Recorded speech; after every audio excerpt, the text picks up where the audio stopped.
everybody, thanks for tuning into today's video. We're going to do a historic video today, and we're going to look at the classic summer of 1976. Now, the weather's been so dreadful in the last few weeks and couple of months that I thought it was time we had a look at a decent summer and see what can really happen if we get a good summer going in the British Isles. So yes, we are going to look at the daddy really of the summers, which is 1976. Now, before I get on with the video, I just want to talk about the advertising. There'll usually be a video ad overlaying my web videos here at gazwebvids.com. Please play those video ads because you'll be supporting gazwebvids.com if you do that. The other thing I want to talk about is the website where the charts came from. It's westcentral.de. I've got a fantastic archive of historic charts going all the way back to January 1871. So get yourself off to West Central, have a look at all these charts. You can while away many an hour, and of course we're having some really miserable days at the moment. So when the rain's pouring and you can't get out, go to westcentral.de, have a look at the historic archive and see some really interesting charts for yourself. So the story with 1976 really gets off in April. Well, actually we could start it in 1974, in December 74. That's when the really dry weather in the mid-70s started. The drought in the mid-70s started in the 74-75 winter. But we can't go that far back, and we've already done the summer of 75, of course, which itself was a hot and dry summer.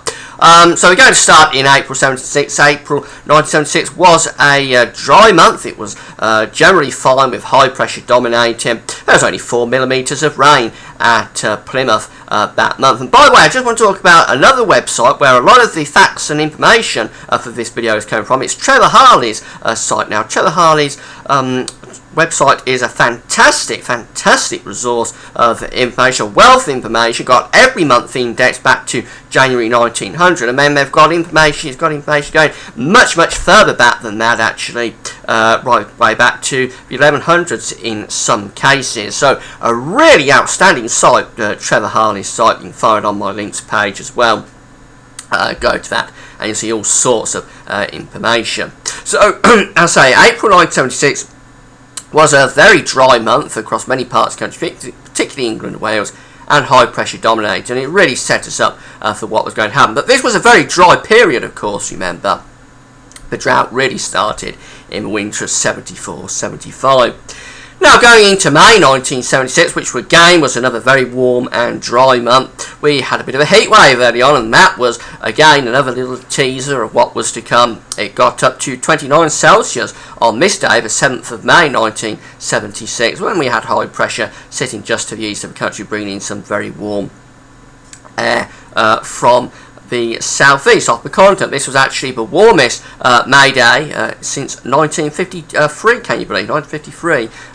So it was a very warm day, this May 7th. And generally, May 1976 was a very dry month. So then as we go through to June, and that's really the month where the heat wave started, the great summer began in June of 1976, and June 1976 was actually the warmest, with a central England temperature of 17.0. It was the warmest June since 1846. 1846 was the warmest June on record. So this was a really good, fantastic June, and it was very dry as well across many parts of the country. So this was the situation on the 1st of June 1976. It actually doesn't look much to write home about. There was a little bit of showery rain to begin June 76, and it was on the cooler side as well, with these westerly winds feeding in these showery bits and pieces of rain. But then as we go through to the 5th, where we start to get the Azores High beginning to ridge in, many of our best summers always have the Azores High as a strong and present feature. The Azores High has been conspicuous by its absence this summer, 2012, but the really good summers, they nearly always have the Azores High as a dominating feature. So this was a very warm spell starting on the 5th of June 76 with this Azores High ridging in, and as we move through to the 7th of June 76, it was very warm and sunny. Temperatures got up to 80 Fahrenheit in some places, and actually by the 13th of June it was turning a little bit cooler and pressure. But that early part of June was really the start of the hot summer. It was really the start of the heat wave.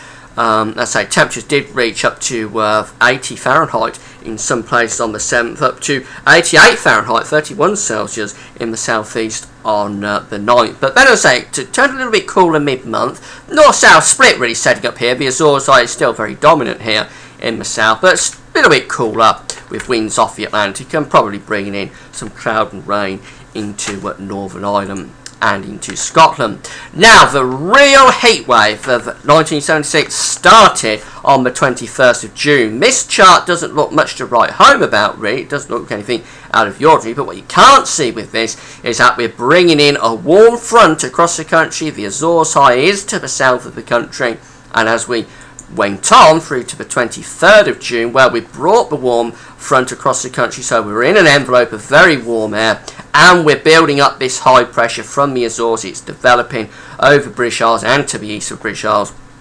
This is very much a classic signal for a very hot spell. In fact, this was a very hot spell, because from the 23rd of June to the 7th of July, temperatures exceeded 32 Celsius, 90 Fahrenheit, somewhere in the British Isles every single day. That's 15 consecutive days from the 23rd of June to the 7th of July. 15, can you believe this? Consecutive days of temperatures at 90 Fahrenheit. Never ever before had anything like this happened. Never since has anything like this happened. This really was a truly incredible spell of hot weather. So as we go through these charts, well, there's the chart for the 26th of June 1976, that high pressure really dominating the weather. It's very hot, cloudless skies, baking sunshine. Of course, the ground is already dry because we've had 2 years now of dry weather. Well, certainly 18 months of dry weather anyway, so the ground is already completely parched, and with this baking sun parching the ground even more, well, you can just imagine that the ground cracked. Of course, you've seen the pictures of the way the ground cracked, and the ground just dried out, the rivers dried out, the reservoirs dried out. It was absolutely extraordinary. 5 days in this period exceeded 35 Celsius. 5 days, can you believe that? That's getting on for 100 Fahrenheit on 5 days. That really is quite extraordinary. On this day, the 26th, this day that you're seeing here, temperatures did get up to 35 Celsius in Sussex and Norfolk, and it got up to 35 Celsius in places again on the 27th. So as we go through to the 30th, and we're ending June still with that high pressure dominating, centred over Scotland now, still with the sun baking down on the parched ground. Absolutely extraordinary temperatures into the 90s Fahrenheit widely, and still into the start of July, which had a central England temperature of 18.8 and was the at a central England temperature of 18.7, I should say, and was the warmest, hottest July since 1783, which had a central England temperature of 18.8. So it started off very hot, and it stayed hot for quite some time into the month. So yes, this was the chart for the 1st of July 1976 at high pressure.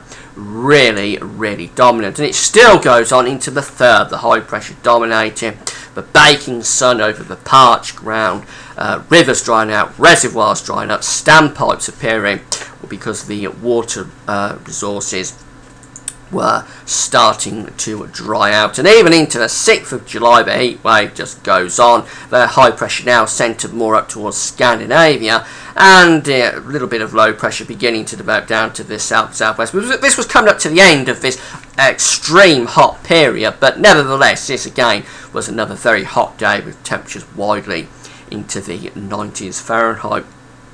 And then finally, as we go to the period from the 7th to the 9th of July, it turns a little bit cooler, and we start to bring in low pressure off the Atlantic, just bringing a few showers across the country, 1 or 2 thunderstorms as you run into the heat. Not a great deal of rain, to say the least, but just enough to cool things down and just end that very hot period. But the high pressure was still there as an omnipresent feature, really. So as we go through to the middle of the month, well, it's trying to become unsettled. And actually, the northwest of Scotland didn't have much of a summer.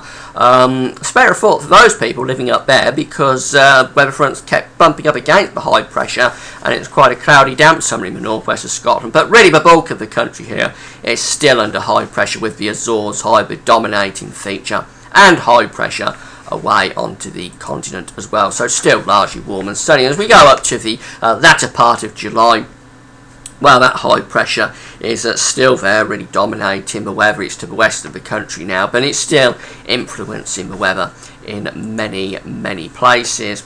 Now, as we go to the end of July, this is quite interesting actually, because the high pressure pulls away and we pull down this northerly wind. Now, because the ground was so parched, because it was so dry, we actually saw a frost, can you believe? Even in this extreme hot summer, one of the hottest summers ever recorded, on the 1st of August, there was actually a frost down to Hertfordshire, and temperatures got down to freezing. So that's quite amazing, an amazing fact in itself. But just goes to show you that when the ground gets very dry and it loses its moisture, even in a very hot summer, you can get frost. So as I say, this is the situation at the end of July, the start of August. The high pressure is out to west. We're pulling down this northerly wind, so it's a little bit cooler, and we are having night frost. But it doesn't last, because as we go through into the 5th of August, we bring the high pressure back in across the country, and that really keeps the dry weather going across the country, and it turns pretty warm as well. August 1976 had a central England temperature of 17.6. Now, this wasn't as warm as August 1975, actually. So August 1975 was a classic month, and we've already talked about the summer of 1975. If you want to have a look at it, you can see on this page, my historical page at Gaps Weather Vids, you can see the video for the summer of 1975. But anyway, on the 5th of August, high pressure was dominating. It was a very dry month, August 1976, and high pressure was pretty much dominating throughout. There we are on the 15th of July into the middle of July. The high pressure is still there, still dominating. One or two thunderstorms scattered in places, but generally extremely dry weather throughout much of the month. Very warm as well. And as we go into the 22nd of August, there's still that high pressure. Well, you think that we haven't seen an area of high pressure at all really so far this summer, and we're now up to the 7th of July, but here we are in 1976. It's high pressure all the way. You barely see any low pressure at all. This was really the total opposite of the kind of summer we're having at the moment, and this was starting to warm things up again. So, but as we went through to the 25th of August, temperatures actually got back up to 32 Celsius, 90 Fahrenheit yet again. So the hot weather even kept going to the end of August. But we was now starting to come to the end of the summer. Now, by this point, Harold Wilson had appointed a minister for drought, and the situation was getting incredibly serious. So, just to be serious for a moment, the situation by now was becoming incredibly worrying, and people were concerned that the reservoirs were going to completely run out, and basically the country was going to run out of water. That's how critical the situation was getting. But the Minister of Drought had been appointed, and you can guess, I'm sure, what happened next, because on the 28th, we're coming up to the bank holiday weekend, the high pressure moves away to the north and to the northwest. We start to pull in this easterly wind, and low pressure, yes, low pressure at long last is developing down to the south of the country.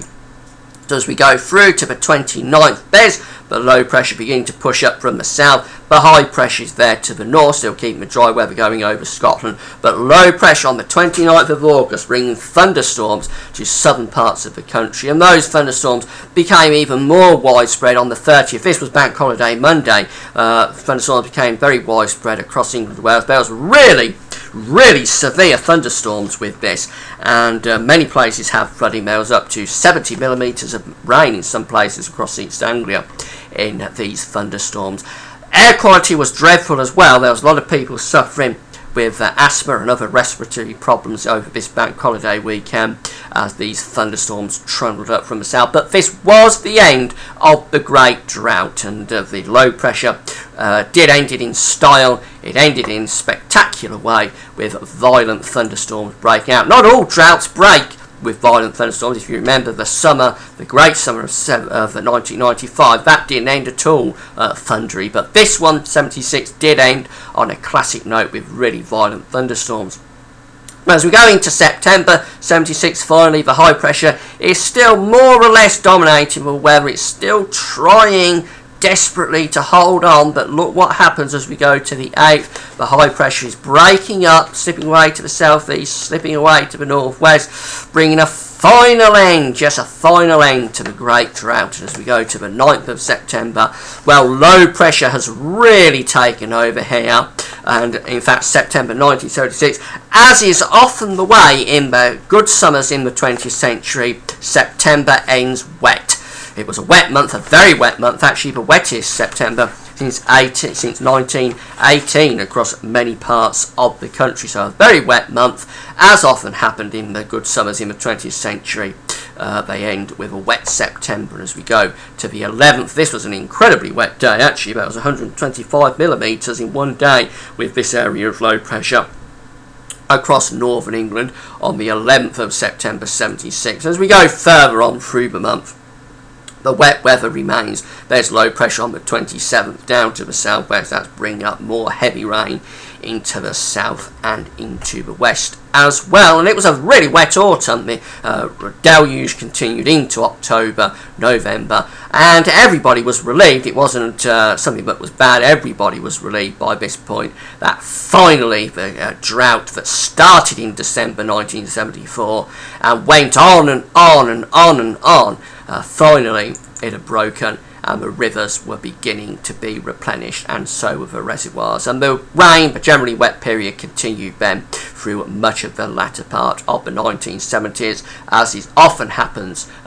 nature makes up for itself. So after a very dry period through the mid-70s, we had a much wetter period through the late 70s.